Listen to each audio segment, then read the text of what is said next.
Hi வணக்கம், welcome to positive tribes. லைஃப்பில் ரொம்ப நிறைய ப்ராப்ளம் ஃபேஸ் பண்ணிகிட்டு இருக்கீங்களா? எதை முதல்ல எடுக்கிறது, எதை முதல்ல எடுக்காமல் விடுறதுன்னு தெரியாமல் இருக்கீங்களா?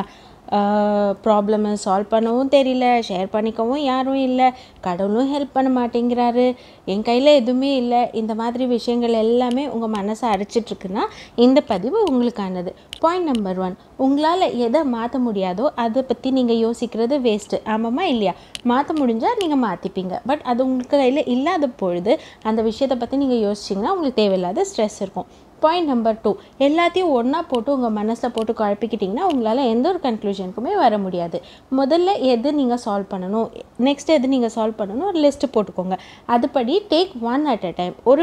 ஒரு நேரத்தில் ஒரு விஷயத்தை மட்டும் எடுத்திங்கன்னா உங்களால் ஈஸியாக ஒரு சொல்யூஷன் கண்டுபிடிக்க முடியும். ஸோ இதெல்லாம் முடிஞ்சு போச்சு. அதாவது சார்ட் பண்ண முடியாதது என்னதுன்னு நான் யோசிச்சுட்டேன். பாயிண்ட் நம்பர் 2, எது ப்ரையாரிட்டைஸ் பண்ணணும் அப்படிங்கிறதையும் யோசிச்சுட்டேன்.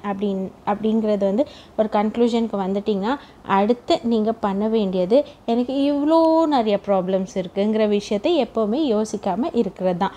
ஒன்று ஒன்றா எடுத்து சால்வ் பண்ணிங்கன்னா ஈஸியாக சால்வ் ஆகிடும். இன்னொரு முக்கியமான விஷயம், ஒரு நோட் புக் எடுத்துக்கோங்க. அதில் உங்கள் ப்ராப்ளம் எல்லாம் எழுதுங்க. எந்த விஷயம் சின்னது பெருசு எல்லாத்தையுமே எழுதுங்க. அது இன்னொரு வாட்டி படித்து பார்த்தீங்கன்னா உங்களுக்கே எதெல்லாம் ஈஸியாக சார்ட் அவுட் பண்ண முடியும் அப்படின்னு தெரியும். அதை முதல்ல சார்ட் அவுட் பண்ணிக்கோங்க. திருப்பி இன்னொரு லிஸ்ட் போடுங்க, அதில் ஒர்க் பண்ணுங்கள். இப்படி பண்ணிங்கன்னா சிஸ்டமேட்டிக்காக நீங்கள் அப்ரோச் பண்ணுறதுனால உங்கள் ப்ராப்ளமை உங்களால் ஈஸியாக தீர்க்க முடியும். Take one at a time.